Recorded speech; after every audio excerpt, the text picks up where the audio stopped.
Sou peregrino aqui, em terra estranha estou, no reino. Bem-vindo ao podcast Estrangeiros e Peregrinos. A mensagem de hoje será apresentada por Dennis Allen.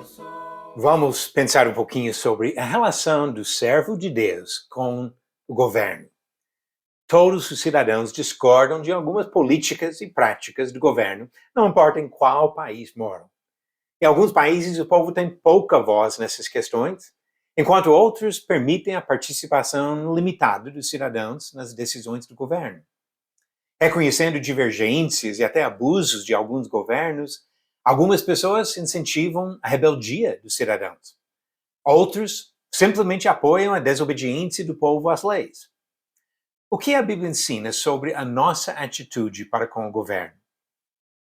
Há vários fatos e princípios revelados nas Escrituras que nos orientam.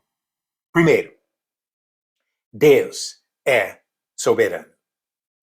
É comum observar a atitude de governantes que se acham soberanos, agindo sem nenhuma preocupação com a vontade divina.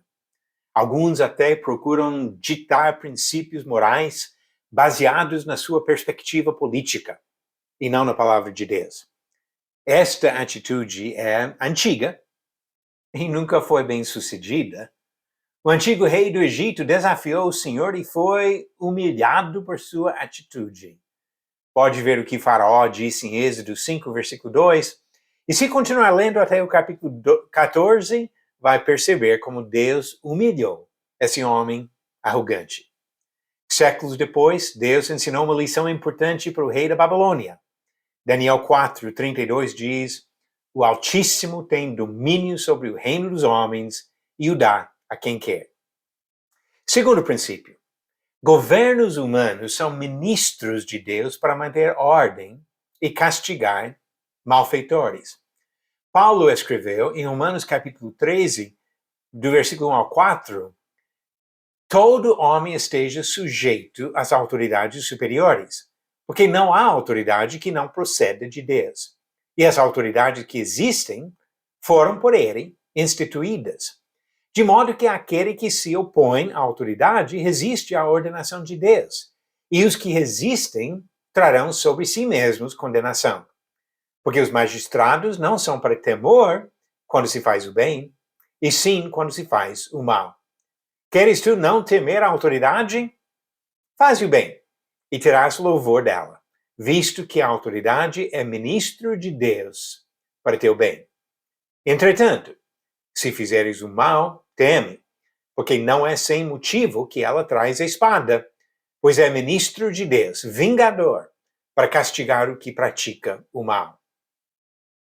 O terceiro princípio, Deus mandou que seus servos obedecessem à autoridade do governo.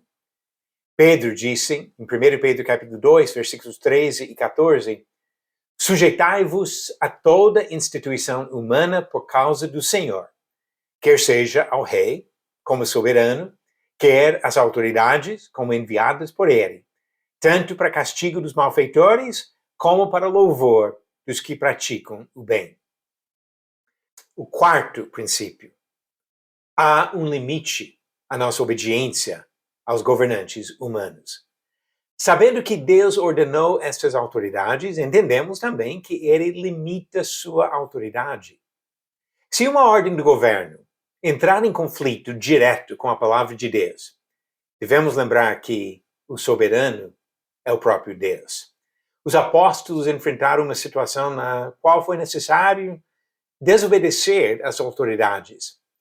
Então Pedro e os demais apóstolos afirmaram: antes importa obedecer a Deus do que aos homens. Atos 5, versículo 29. O seguidor de Jesus não precisa gostar das políticas do governo e não precisa concordar com as opiniões das autoridades. Os trechos citados dos livros de Romanos e 1 Pedro foram escritos durante o reinado de Nero, um dos piores e mais cruéis dos imperadores de Roma. Mesmo assim, os apóstolos ensinaram obediência ao governo. Por este motivo, devemos pagar os impostos exigidos, respeitar as leis que governam os negócios, o trânsito, a construção e devemos ser modelos de cidadãos obedientes ao governo. Porém, se o governo mandar matar, mentir ou cometer qualquer ato imoral, devemos ter a coragem para desobedecer. E se o governo chegar ao ponto de negar o nosso direito de servir a Deus, de se reunir com outros que compartilham nossa mesma fé, ou de pregar a palavra do Senhor, devemos falar o que Pedro falou. Antes, importa obedecer a Deus do que aos homens. Nas situações normais, os cristãos devem ser alguns dos melhores cidadãos em qualquer país, respeitando a lei e aqueles que exercem a autoridade.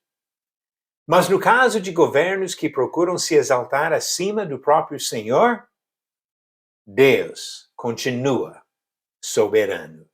Vamos agora às perguntas do dia. A pergunta de ontem: no dia depois de ser apedrejado em Listra, Paulo foi para qual cidade com Barnabé?